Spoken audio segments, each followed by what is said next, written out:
De las experiencias más felices de mi infancia, el platillo volador. ¿Nunca tuvieron uno? Estoy seguro que sí. Necesitaba de altísima tecnología, como esta. Bueno, esta es una versión ya contemporánea del platillo volador porque todo tiende a decaer, pero consistía de pan de caja, queso amarillo, otra rebanada de pan de caja, este sofisticado adminículo, un poquito de fuego y a volar al espacio exterior. Eminentemente literario, ¿no? Como esta emisión de Letrero desde el espacio sideral. Comenzamos. En el letrero estamos perdidos en el espacio interior, como nos recuerda Hernán Bravo Varela al ocuparse de Juan Ramón Jiménez, en el espacio sideral, cuando considera José Ramón Ruiz Sánchez, y en el espacio de la ciencia, cuando nos recuerda Tania Huntington que Plutón ya no es más que un mito literario. ¿Cómo orientarnos en el infinito? Quizás debamos pedir ayuda a Carlos Chimal, escritor, pero también científico, en nuestra entrevista central, o a José de la Herrán, que mucho sabe de tecnología, pero es también nuestro lector invitado. En nuestra pieza final, Federico Quintana y el colectivo creativo de Tono trabajan a partir de La Odisea del Espacio de Arthur C. Clarke. Pensar el espacio puede ser cosa muy angustiosa. Es lo que le acontece a Mariana Gajá en nuestro texto gestual a partir del Solaris de Stanislav Lem. Pero también puede ser juego de niños, como los que practica en sus cuentos la escritora infantil Vivian Mansur. Este es el letrero, y va al infinito y a donde se pueda.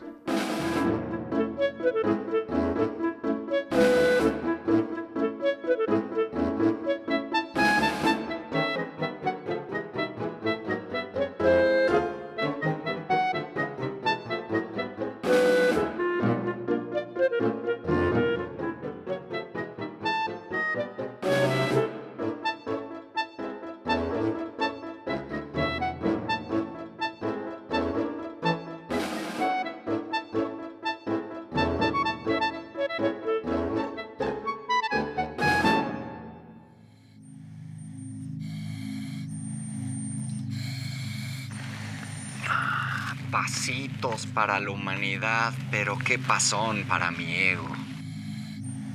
Joserra, estamos literalmente en la luna. ¿Qué traes? Unas piedritas lunares que saqué de la sonda. Qué buena sonda. ¿Y para quién son? Pues para Tania Huntington cuando regresemos a la Tierra, ¿no?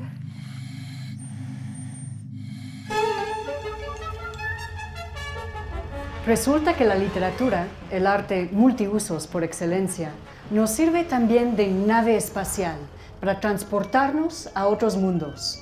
Allenville, Ballybran, Sycamore, Darsai y un largo etcétera son esferas que surgieron no del telescopio, sino de la imaginación de autores tales como C.S. Lewis, Anne McCaffrey, Clark Ashton Smith, Jack Vance y un largo etcétera. La lectura también nos surte de astronautas ficticios que viajan al espacio exterior, como los miembros del Gun Club que describió Jules Verne 100 años antes de que la realidad nos brindara a Yuri Gagarin. A veces, sin embargo, la ficción parte de un entusiasmo científico y no viceversa. Tal es el caso de Plutón. Desde su descubrimiento en 1930 hasta su destitución en 2006, Plutón fue considerado el noveno planeta de nuestro sistema solar. A lo largo de esos años, el revuelo mediático causado por la inclusión de un dios romano más en el panteón espacial inspiró a varios autores de un género que recién había bautizado Hugo Gernsback, ciencia ficción. Dado que le quitaron el título a mi planeta favorito, he decidido entablar una pequeña defensa literaria de su pertenencia entre los 9 oficiales. ¿Cómo faltarle el respeto a la caleta secreta de un pirata espacial llamado Perry el Rojo, retratado por Stanley G. Weisbaum? ¿O destituir la base alienígena creada en Primer Hombre de la Lente por Doc Smith? El astronauta naufragado en Plutón por su autor, Larry Niven, sigue esperando a que lo rescaten. ¿Lo vamos a defraudar? Y de plano, ¿no queremos saber cuál autor tiene razón en postular que sus habitantes tienen piel verde o se asemejan a cangrejos o son enormes copos de nieve? Los científicos pueden etiquetar a Plutón como un enano si quieren, pero para los literatos es un planeta bajo cualquier nomenclatura y sigue orbitando igual. Los primeros en alunizar. No, somos los primeros en alucinar que estamos alunizando por primera vez. Estamos haciendo historia, Hernán. No, estamos haciendo el ridículo. Tan pesimista. Me pregunto, ¿qué estarán haciendo los terrícolas de Tono? Pues la pieza final. Empezándola. Vamos a verla. Soy Federico Quintana, productor creativo y músico. Tenemos una productora, se llama Tono, Tono MX.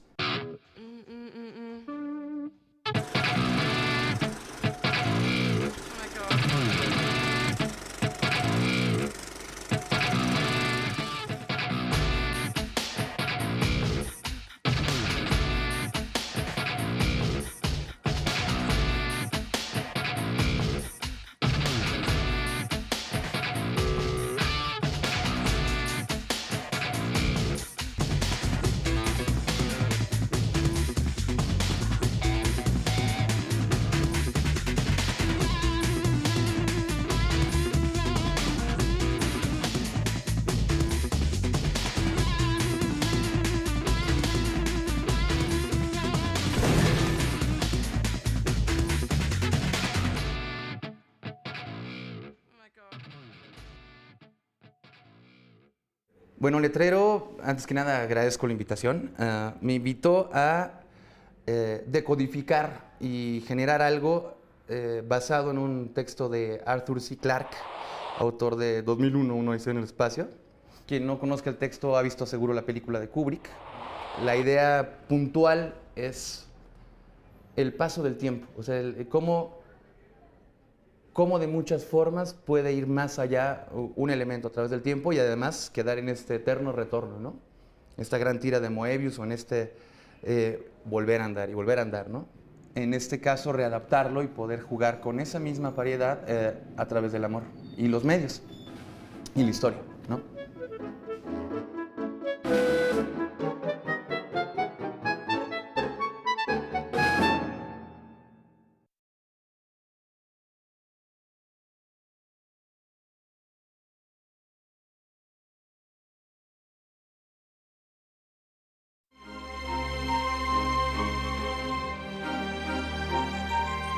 A la tarde, cuando el mar fósil yacía inmóvil y tibio, y las viñas se erguían tiesamente en los patios, y en el distante y recogido pueblito marciano nadie salía a la calle, se podía ver al señor K en su cuarto, leyendo un libro de metal con jeroglíficos en relieve, sobre los que pasaba suavemente la mano como quien toca el arpa.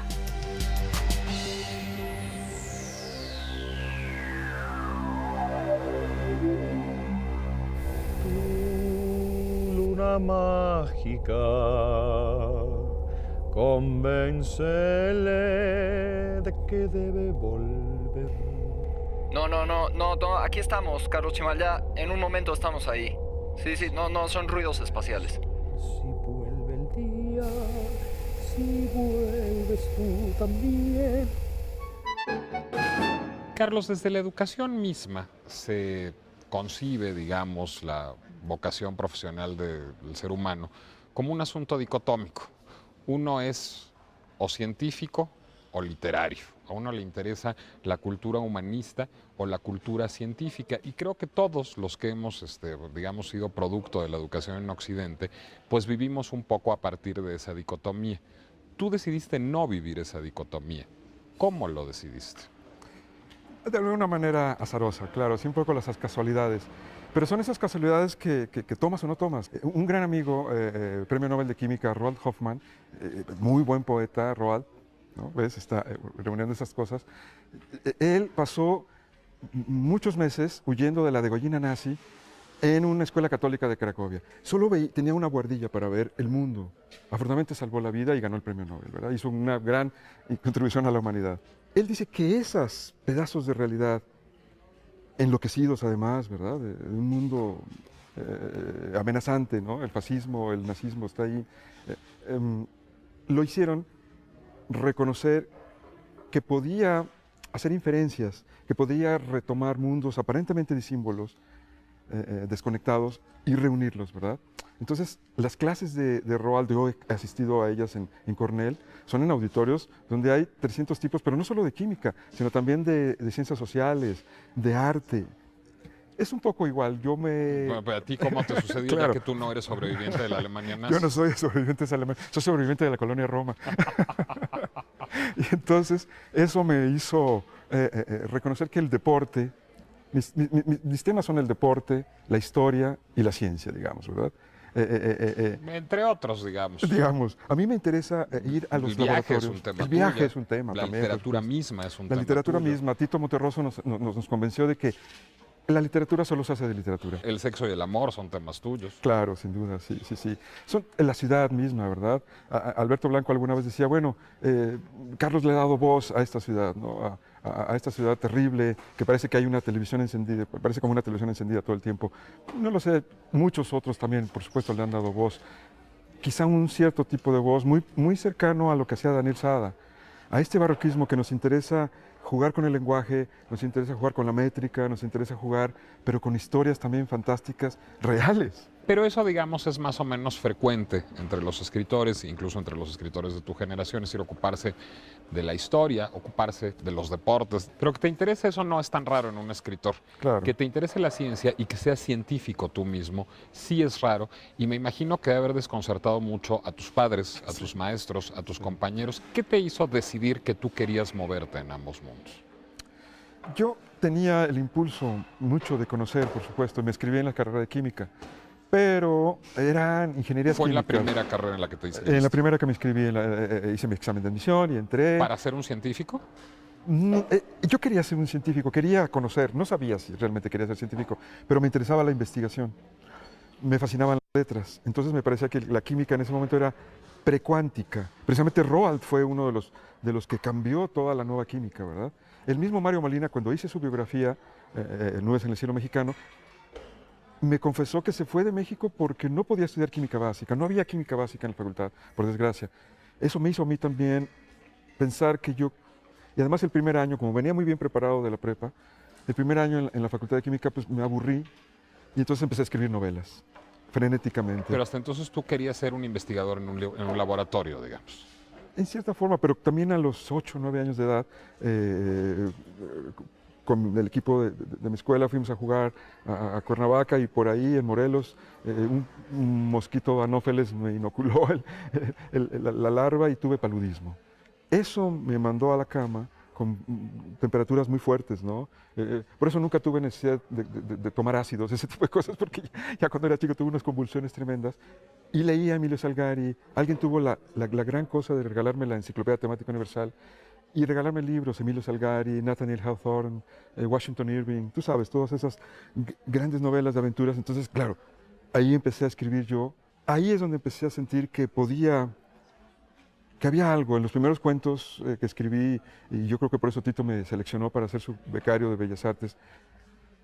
Había algo que tenía que ver con un mundo molecular, con un registro de microsismos, no las grandes batallas, sino lo que estaba pasando en el interior de los cuerpos, ¿no? ¿Había algo que se parecía a la ciencia o que era completamente distinto de la ciencia en la literatura? En la literatura, claro. Empecé a registrar a Cyrano de Bergerac un poco, más tarde a Voltaire, ¿no? Pero sí, había historias de médicos, de pronto Chekhov era médico, entonces empecé a ver que había con Osip Mandelstam, aunque lo conocí posteriormente, empecé a encontrar escritores que sí, que estaban interesados en la ciencia. Pero, digamos, cuando te preguntas si sentías que había algo que era parecido a la ciencia o completamente distinto de la ciencia en la literatura, es porque, digamos, y ahora la lectura de Futurama, de tu reciente libro de ensayo sobre ciencia y literatura, me lo confirmó. Creo que normalmente quienes estamos mucho más imbuidos en la cultura humanista que en la cultura científica, sentimos que el paradigma científico es casi la antítesis del paradigma literario y creo que nos equivocamos en ello. Es decir, en general diría yo que percibimos, porque a lo mejor nos enseñaron mal ciencia, que la ciencia pretende dar respuestas, mientras que la literatura pretende plantear preguntas. Claro. Me queda claro que no es así, que la ciencia cada vez más plantea preguntas que no tienen respuesta y que parte, digamos, de su razón de ser misma es plantear esas preguntas que no tienen respuesta. Pero no nos enseñaron la ciencia así. ¿Tú sentías esta tensión entre los dos universos cuando te empezaste a interesar por ellos? Sin duda, sin duda. No sabía, sentía que había un divorcio, una especie de esquizofrenia en mí y no sabía exactamente cómo reunirlas. En la Facultad de Letras, cuando manifestaba este interés, pues había quienes decían, no, es que aquí es para ser un investigador de literatura, investigador de lingüística. Y de hecho, yo además tuve la gran suerte de tener maestros, Lope Blanche, Luis Ríos, el mismo Tito Arriola daban talleres todavía en esa época, una época dorada de la facultad. Entonces tuve grandes maestros Ludovic Oster, que me estimularon mucho en el conocimiento más profundo de la historia de la lengua. Entonces la tensión empezó a bajar y empecé a seguir esta carrera. Tuve la oportunidad de entrar al CINVESTAB, fundé la revista del CINVESTAB, pero eso, yo no quería hacer periodismo científico, lo respeto mucho, por supuesto hay que hacerlo, pero quería hacer algo más. ¿Cuándo vamos a llegar a la Tierra, Joserra? Pero ¿por qué la prisa? Antes que nada tengo que transmitir mi reportaje por vía satelital. Así que, con take it easy. ¿Acaso si los libros de Pascal Quignard no estuvieran traducidos por pretextos y por lo tanto no se vendieran poco y a precios ridículamente altos en las librerías de este país, no tendría que explicarlo tanto? Decir que se trata del autor de la novela, que después se convirtió en la película Todas las mañanas del mundo, es hacerle un flaco favor. La película es cursi y pretenciosa, y la verdad es que donde más brilla Quignard, músico y editor además de novelista, es en lo que él mismo ha bautizado como tratado breve, reflexiones que habitualmente se limitan a un párrafo y rara vez pasan de las 2 páginas. Quignard es un clasicista muy dotado. Además, posee la gracia de reexaminar lo antiguo desde nuestra curiosidad moderna, desde nuestra adicción a lo visual. Por ejemplo, dice en Vie Sacrée que la traducción del griego phalos al latín no es phallus ni nada semejante, sino fascinum, lo cual cambia para siempre la naturaleza de lo fascinante, lo aclara. Precisamente del lugar donde confluyen nuestros vocabularios más vivos y sus fuentes ya casi secretas por nuestro olvido de las lenguas muertas, Quignard nos inquieta. Los romanos distinguían entre las estrellas comunes, a cada una de las cuales llamaban estela, y otros astros que consideraban más antiguos, a los que llamaban sidera. Las sidera aparecían en las noches hondas del invierno y veían en los dibujos que sugerían un bisonte, un cazador, un rinoceronte y paradójicamente a las Pléyades, que la astronomía posterior ha señalado como un grupo de cuerpos celestes de formación reciente. Estos 4 sidera anunciaban el primus tempus, la primavera. Nos inquieta, dije antes, porque nuestro vocabulario teórico tiene mucho de astronómico en las figuras que describen su pensamiento. Considerar es mirar juntos a los astros. Especular significaba la técnica de observación astronómica basada en un espejo, lo que no está apartado del significado original de teoría, que se convierte en contemplatio cuando se traduce al latín. Más recientemente, constelación no solo es el grupo de las stelae, sino las posibilidades de relación entre un grupo de elementos. Se encuentran estas 2 miradas, la mirada hipnotizada por el exceso del órgano sexual y la del astrónomo dirigiéndose al final del espacio y al principio del tiempo. Hay un pliegue en que lo excesivamente cercano y lo excesivamente lejano se vuelven metáfora el uno del otro. ¿La atracción que ejercen las estrellas está relacionada de algún modo con el fascinum? Más allá de que muchas o pocas veces todos hayamos caído en la tentación de consultar el horóscopo para que nos adelante qué amores nos esperan en el futuro inmediato, creo que hay verdad en la contigüidad de las observaciones que propone Pascal Quignard.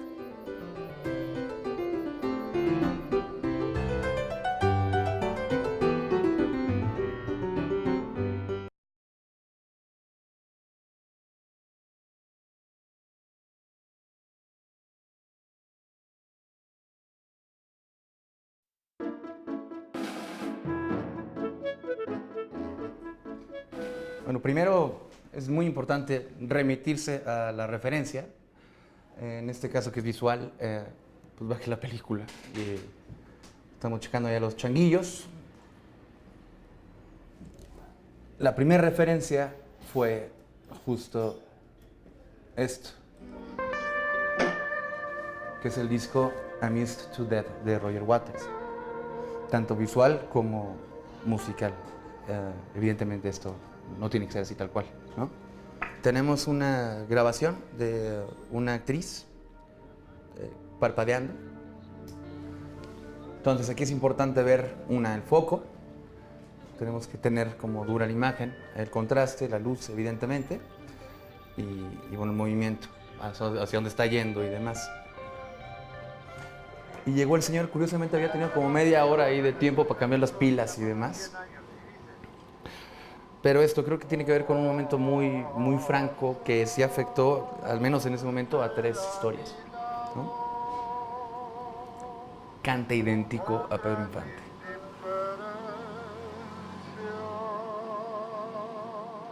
La idea es integrar en contraposición ambas imágenes, ¿no? Este es el ojo, ¿no? Procesado. Está en un súper plano cerrado, ¿no? Entonces tenemos el ojo, tenemos al cantaor. Lo siguiente será integrar la imagen y ver cómo, por qué y cuándo tenemos que meter al cantador o de pronto otra imagen. Y de qué forma nos funciona el ojillo, coquetillo. ¿Va? Hernán, te recuerdo que esta es una misión importante. No es turismo interestelar. Instantánea.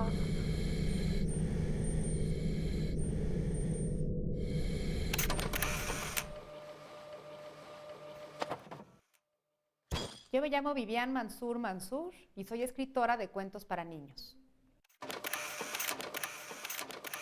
Yo desde muy niña tenía algo muy claro. Yo quería dedicarme a algo que tuviera que ver con las palabras y con la imaginación. Y en ese momento decidí estudiar publicidad en la parte creativa. Y de esa manera trabajé durante casi 10 años. En el 95 vi en un periódico una convocatoria para escribir un cuento para niños.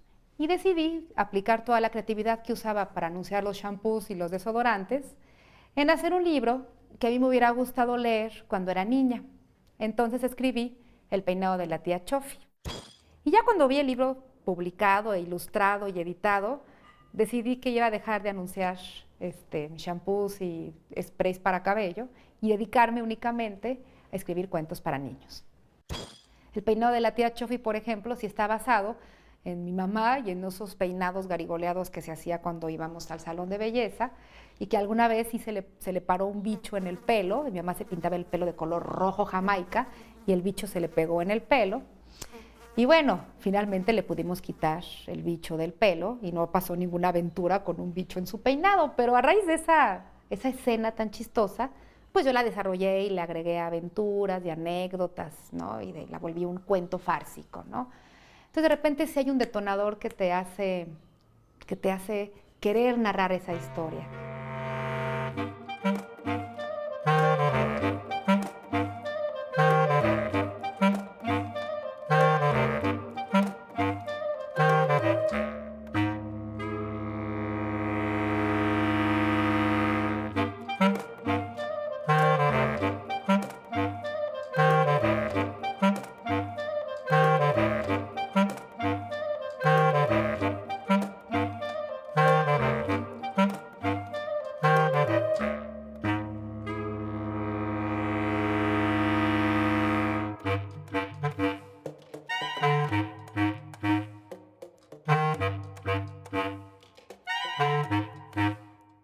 conozco de cerca a mis lectores y me cuestionan con total naturalidad y son unos críticos a veces despiadados, ¿no? Porque a ellos no les importa quién eres, si eres alguien importante, si ganaste el Nobel, si tienes muchas reseñas o becas. Tú tienes que atraparlos desde la primera hoja, si no te abandonan.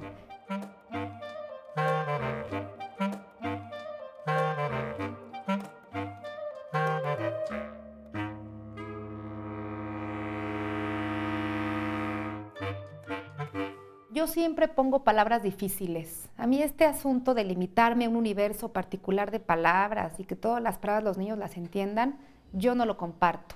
Yo sí creo que los libros son como los archivos de palabras, donde los niños tienen que aprender palabras difíciles y extrañas y investigarlas o deducir el significado.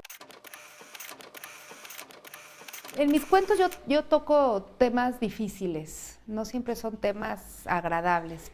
El tema de la muerte, el tema de la menstruación, el tema de la incomprensión, del bullying, por ejemplo. Entonces, el chiste es cómo abordas los temas. El asunto no es ignorar los temas difíciles, sino abordarlos de tal manera que haya un trasfondo sincero por parte del autor.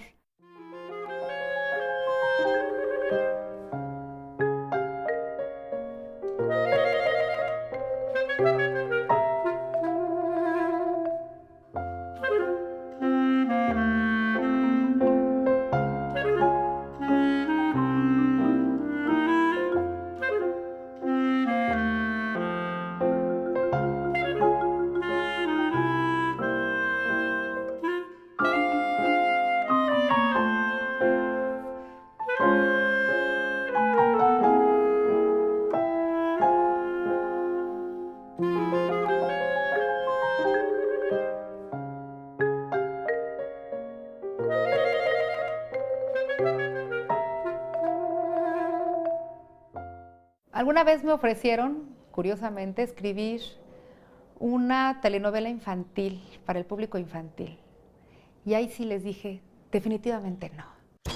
No, ahí sí no, ahí sí no. Ahí sí me sentiría un poco traicionarme. No me sentía que yo traicionara las palabras y anunciaba un laxante, pero hacer una telenovela para niños, eso sí no.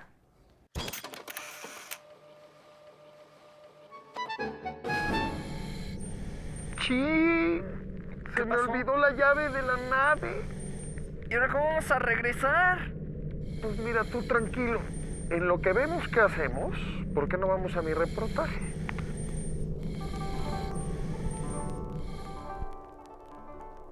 Como Picasso, quien entendió que el arte moderno servía no para construir obras, sino para quemar etapas, Juan Ramón Jiménez consiguió despojarse de su enfadosa madurez con cada nuevo libro de poemas. Como escribió Octavio Paz, su evolución poética se parece a la de W.B. Yeats. Ambos parten de una poesía recargada que lentamente se aligera y torna transparente. Ambos llegan a la vejez para escribir sus mejores poemas. En un hombre como él, para quien las vanguardias no fueron sino un pensamiento mágico del siglo XX, la juventud se da no por contagio, sino por destilación. Redactado en 1941 y publicado 13 años después, Espacio no solo es el gran poema de Juan Ramón, sino el colmo de aquella juventud estética, rapto de los sentidos que desconfían de la cavilación porque la desconocen. En una carta a Joaquín Díez Canedo, el autor de Platero y yo sostiene que una embriaguez rapsódica, una fuga incontenible empezó a dictarme un poema despacio en una sola interminable estrofa de verso mayor. Como le ocurre al joven poeta frente a la crítica, que recibe a aquel con la unanimidad de su silencio, Gerardo Diego fue el único que celebró la aparición del primer fragmento de Espacio en 1943. Ni siquiera el Premio Nobel de Literatura, concedido a Juan Ramón 2 años antes de su muerte, modificó las cosas. Una total incomprensión por parte de los lectores españoles selló su última etapa poética. El provincianismo institucionalizado de la poesía franquista, así como la muerte o el exilio de los miembros más destacados de la generación del 27, fueron los responsables de dicha incomprensión. Compuesto por 3 fragmentos en prosa, Espacio enumera las creaciones de ese pequeño Dios llamado conciencia. Los dioses no tuvieron más sustancia que la que tengo yo. Yo tengo como ellos la sustancia de todo lo vivido y de todo lo por vivir. No soy presente solo, sino fuga raudal de cabo a fin. escribe Juan Ramón en sus primeras e inolvidables líneas. No más el culto a la inteligencia, a la que nuestro autor, 30 años antes, exigía darle el nombre exacto de las cosas, sino a la conciencia, esa otra partícula de Dios que genera la masa de toda la materia del universo en la mente del hombre. De la lógica cartesiana, Juan Ramón pasó a la física subatómica, a la conquista del espacio interior. Esa y no otra es la verdadera odisea. Así también lo supo Stanley Kubrick en su cinta 2001, cuyo viaje arranca en el cosmos y concluye en el útero.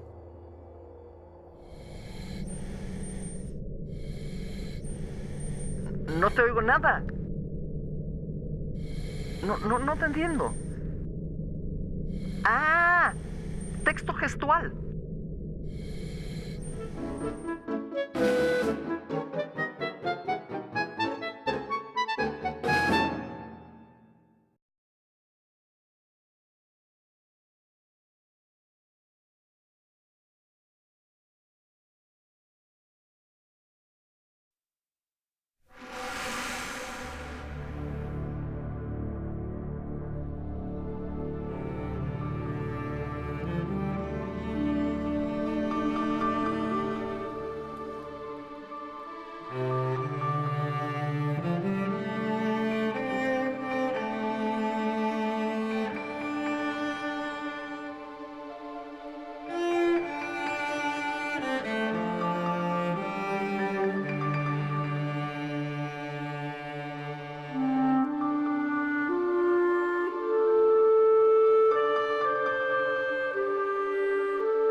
Oye, Joserra, ¿tú crees que haya vida en el espacio exterior?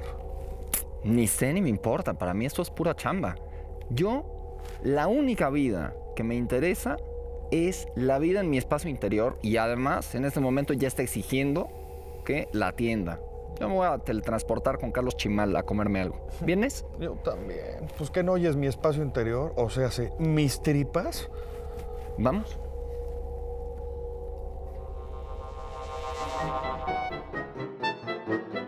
¿Tú llegaste a la ciencia buscando respuestas o preguntas? Ah, es interesante eso. Fíjate que ambas cosas, Nicolás. Claro, buscas respuestas, pero al mismo tiempo te das cuenta de que hay preguntas que no sabes formular, pero es sorprendente, por otro lado, cómo la posibilidad de que cualquier persona con un poquito de inteligencia y un poquito de sensibilidad puede, como Sherlock, ¿no? Un poco por inferencia, ¿no? Arthur Conan Doyle lo que nos propone es observa la realidad, debes estar alerta, ¿no? Y los puntos que parecen inconexos puedes llegar a conectarlos de pronto. Pero bueno, qué bueno que hablaste de Conan Doyle. Conan Doyle observa la realidad en efecto como científico, sí, como médico. ¿Tú procedes como un científico cuando escribes literatura, aunque no estés escribiendo de ciencia? No lo sé, es difícil decirlo. ¿Te pierdes en la literatura? No, yo creo que... qué bueno que mencionas esto, Nicolás, porque yo no creo en la imaginación desbordada. Creo que es un cliché. Creo en la imaginación controlada. Justamente, no me pierdo. Tito nos enseñó mucho a decantar, a revisar, a retener un poco, no querer publicar como locos, ¿no? Tú has publicado muchísimo, sin embargo. Sí, sin embargo, porque claro, encontré un nicho, encontré un tema que era muy interesante para publicar, para poder hablar de él, pero decantando mucho Y sí, de alguna manera, por supuesto, sí creo que estar muy, muy conectado con el espíritu científico, sobre todo con el espíritu, más que con el... No pensar en que procedo A más B más C, no. Aquí la cuántica nos muestra que hay un montón de probabilidades, hay entre cero y el infinito hay un montón de probabilidades, ¿no?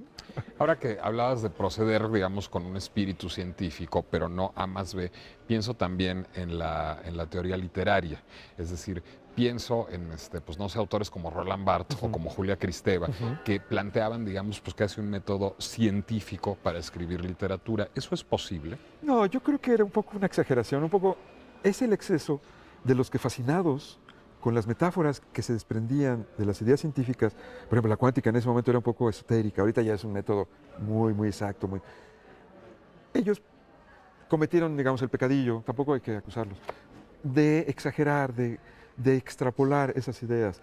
De hecho, yo platiqué con Jean Bricmont y Alan Sokal, dos físicos, uno de la Universidad de Gante y el otro de la Universidad de Nueva York, que escribieron un libro que se llama Imposturas Intelectuales. Ellos mandaron, ¿sabes? ¿Te acuerdas de este paper a Social Text, ¿no? Con un montón de citas, todo apócrifo, ¿verdad? Y me mostraron que sí, que había una jerga que mucha gente no conocía bien y que había exagerado. Pienso que no puede ser así. Yo creo que hay que vivir la vida, ¿no? Hay que empaparse de ella. Pues eres un escritor empírico. Exacto. Creo que el empirismo en ese sentido es prueba y error, ¿verdad? ¿La literatura es un asunto del orden de la razón o del orden de la intuición? Pienso que de ambas, ¿verdad? Tito, recuerdo que también decía algo así como, hay escritores que tienen mucho que decir, pero todavía no han aprendido cómo decirlo. Y hay escritores que tienen muchas formas de decir cosas, pero no tienen nada que decir. Pienso que es un balance entre intuición, emoción y percepción. Pero la percepción está muy condicionada por el conocimiento que tienes del mundo. Esa cita de Monterroso la haces en Futurama directamente y queda claro cuando la haces que te colocas del lado de los que tienen algo que decir. Gracias. Y eventualmente encontrarán la manera de decirlo. ¿Qué tienes que decir? Yo creo que tengo que decir algo sobre la amistad. Algo sobre la amistad. Algo sobre... Me siento como una especie de corresponsal, no de una guerra, sino de una forma de conciliación, de ir a lugares donde se han gestado asuntos caros, importantes para la humanidad, para nosotros mismos, para mí mismo, quizá para obtener mis propias respuestas. Vivir dentro del casco, ¿verdad? El hecho de recuperar experiencias vividas, la experiencia encarnada, creo que eso es lo que me motiva a mí. Yo no te pido la luna, solo quiero amar. Ya, cállate, estás fuera de tono completamente. Oh, no. Tono son los que están fuera de aquí y son los que están haciendo la pieza final. Ya deben estar por terminar. Pues eso espero, pero mientras déjame echarme mi karaoke estelar, ¿no? Yo no te pido la luna, tan solo quiero amarte. ¿Amarte?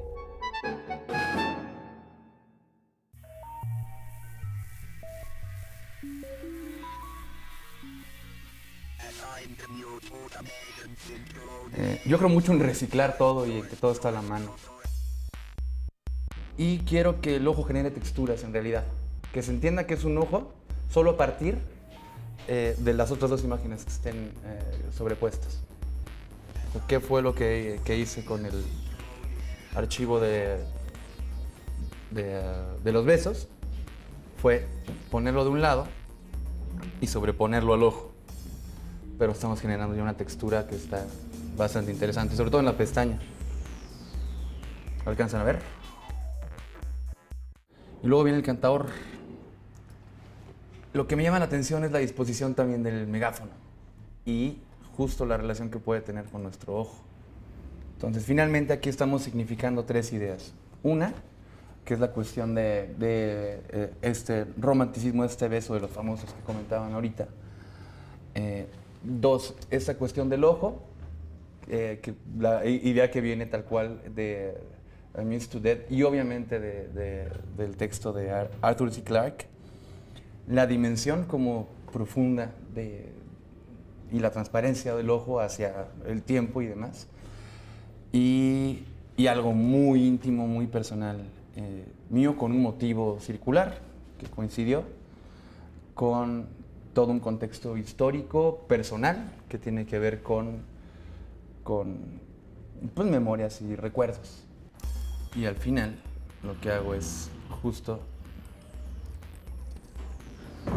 genero una máscara para que el fondo todavía, digamos, todo el borde pueda integrarse más.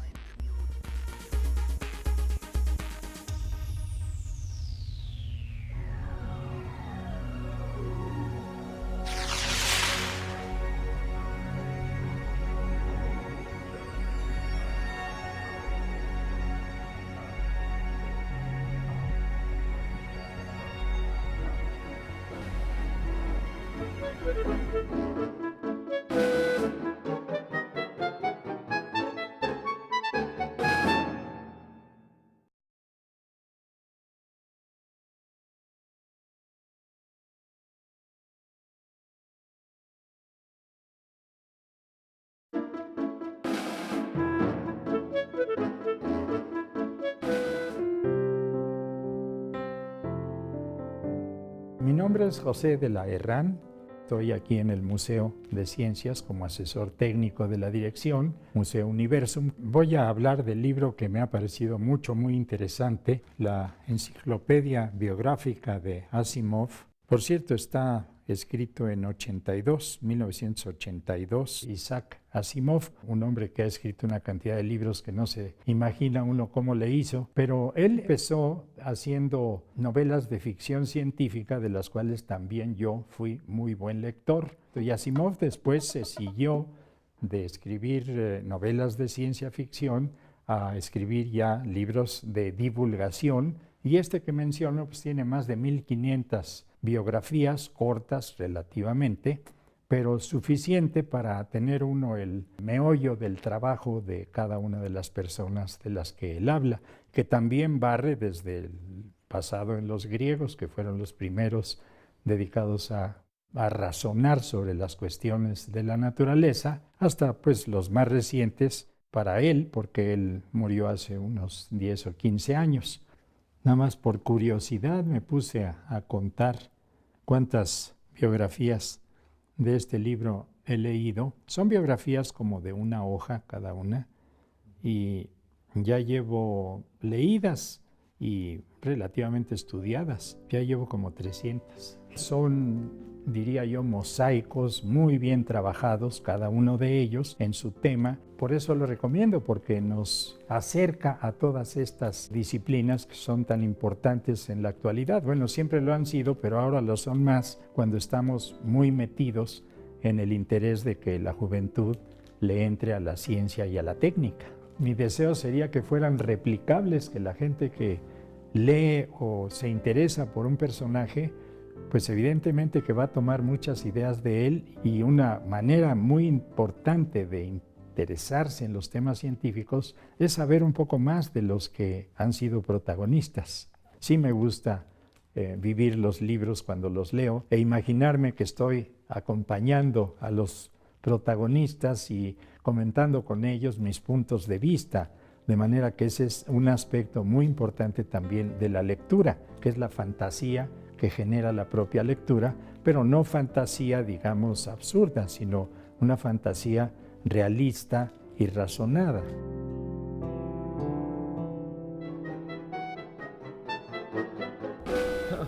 ¿Cómo voy a extrañar mi libro?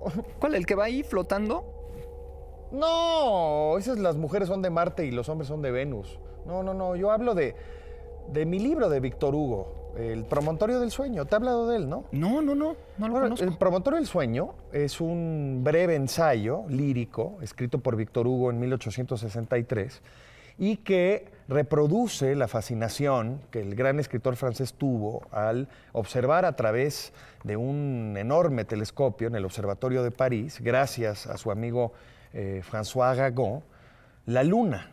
Y a partir de ahí comienza a hacer una serie de descripciones prácticamente surrealistas de lo que significa y representa la Luna y el contexto del espacio exterior para un absoluto terrícola amante de los hombres, bondadoso entre bondadosos de poeta, como lo era el propio Víctor Hugo. Y a partir de una serie de alucinaciones, de recuentos de sueños y de una prosa que recupera los grandes mitos clásicos, Víctor Hugo realiza una, probablemente, odisea literaria del espacio. Oye, ¿te vengaste? Ese es el mío, ¿verdad? Ay, sí es cierto, el de Ruth Paddell, ¿verdad? Exactamente. A quien los dioses destruyen. Exactamente. Pero, digo, apenas lo acabé de leer, lo estaba subrayando y demás. ¿Sabes qué es lo que más me gusta del libro de Ruth Paddell? Lo que trata de hacer es tomar la tragedia griega y explicarla en términos de la mente griega. No de nuestra mente, no de la psicología que ejercemos a partir del psicoanálisis, sino de la medicina hipocrática, de las reflexiones que nos dejaron Platón y Aristóteles, de las lecturas de ciertos términos cruciales que aparecen en Homero, como ate, que quiere decir al mismo tiempo el daño que nos producen los dioses y el daño que nosotros causamos debido a esa locura. Entonces, es un libro fascinante, tanto para el lector general, para el lector terrícola, como para los lectores que alcanzan el topos Uranus. Bueno, pero te dejaron igual de loquito, casi tanto como para ir a ver qué terminaron haciendo los buenos hombres de tono. Pero, ¿cómo no?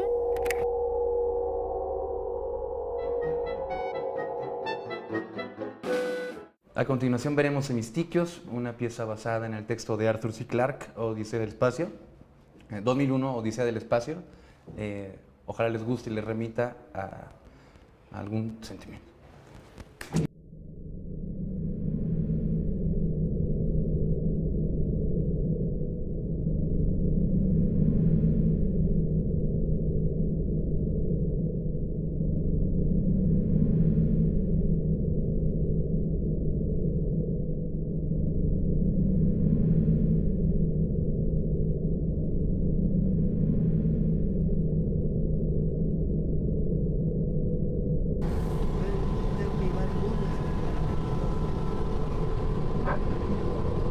Cantador sigue con otra canción y la canción se llama 100 años y dice: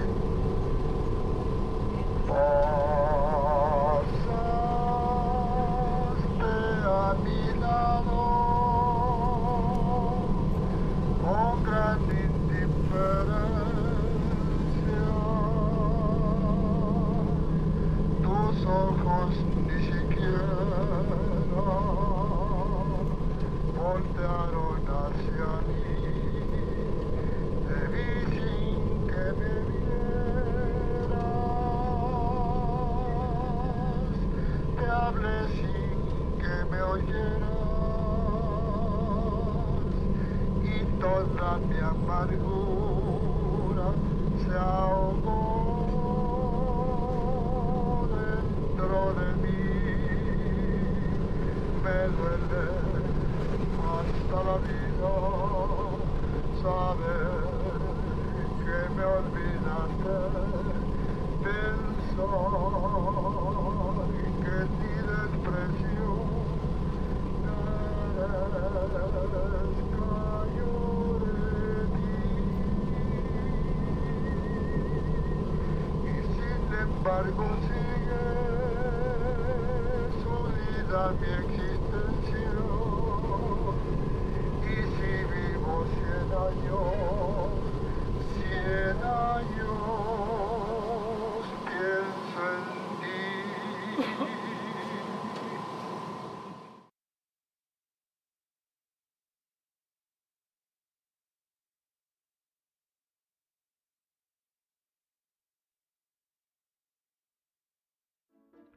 ¿Cómo será el espacio sideral?